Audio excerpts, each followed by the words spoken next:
Hey, welcome back everyone. It is now 2021. Here we are starting things off with a new year. A lot of fans around the world have been very impressed with what happened at the very end of The Mandalorian Season 2 by Jon Favreau and Dave Filoni, as well as George Lucas. This is Mike Zero. Make sure to subscribe if you're new to the channel for future Star Wars content. Now, one thing about Disney Star Wars is that we do know that they are now currently on the road to success here with this new universe. They already have over a dozen Star Wars projects currently in the works. That's just for Disney Plus alone, a mixture of animated TV series and live-action TV series that's really going to give fans a brand new take on the franchise. So when we go ahead and examine what Disney has in store for this new Star Wars universe, is that obviously a lot of fans are very excited about the continuation of The Mandalorian, as well as the introduction of the Ahsoka Tano series, as well as the Obi-Wan Kenobi show, which, by the way, is going to begin major filming in March of this year. So we got 2 months to go until the big parts of principal photography begin to take place. Now, the thing about Lucasfilm's Kathleen Kennedy is that she is very hard at work on The Acolyte with Leslie Headland.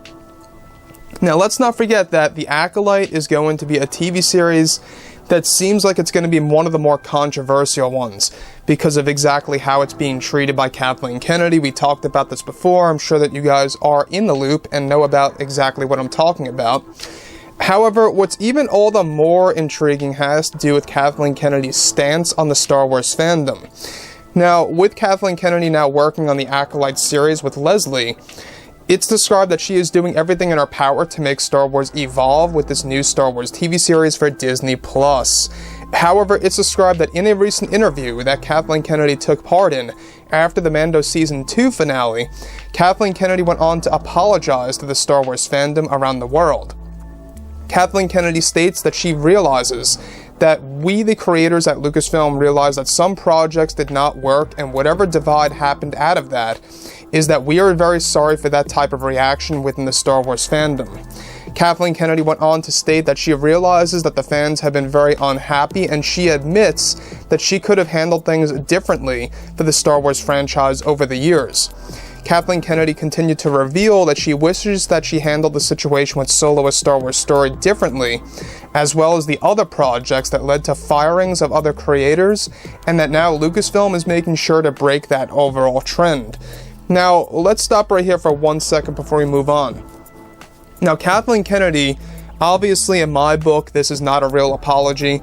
To me, it really sounds like she's trying to save her image, trying to preserve how Star Wars fans, at least the fans who support Kathleen Kennedy, she's trying to preserve that.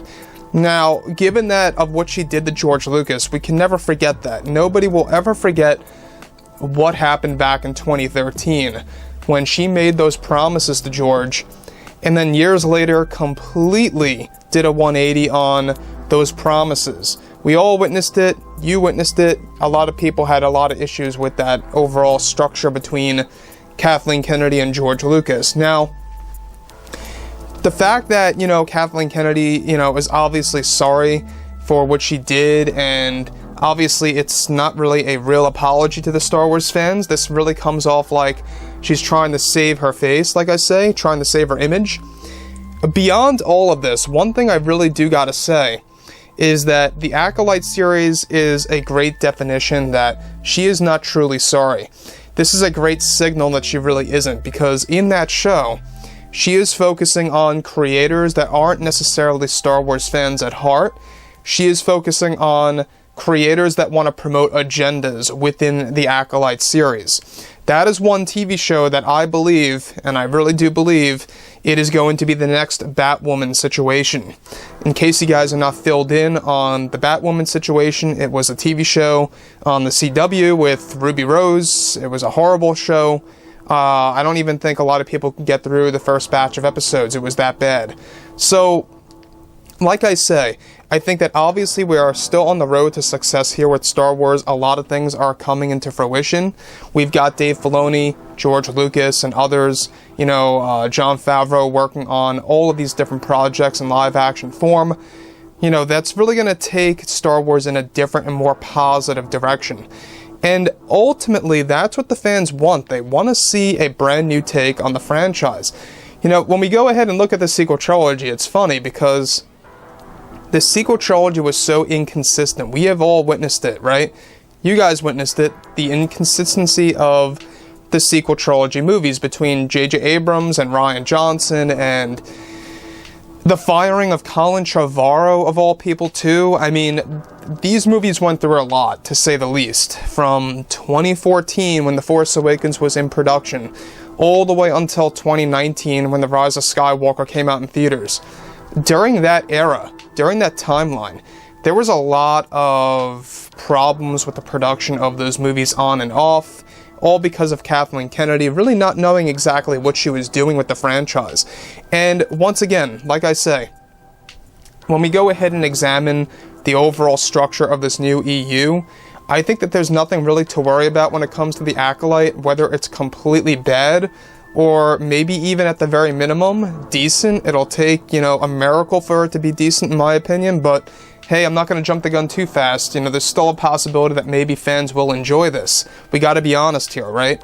We haven't seen a shred of footage yet, no trailer or teaser, but in, you know, looking at who's involved, it's pretty safe to say that it's not going to be like The Mandalorian. It's not going to be like the Kenobi TV series, nor the Ahsoka Tano show that is being done by Dave Filoni.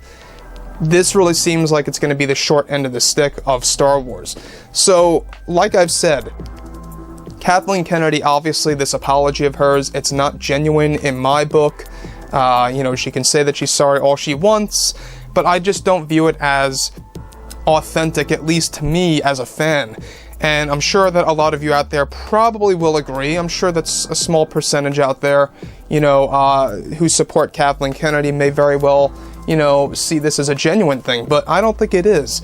Honestly, I think that when we go ahead and look at what's happening with the Acolyte, it just reverses those overall, you know, apologies to the Star Wars fans. So, like I say, I think that given that Rian Johnson was the one responsible for derailing the sequel trilogy and how Kathleen Kennedy allowed that, can that really be forgiven so easily by Star Wars fans? I don't think so. I think that Jon Favreau is a great example that you can just do something incredible right from the get-go, right? Right from the very beginning, right from the very start, with no problems in between. So, yeah, guys, like I said before in the past, you know, drop a comment below.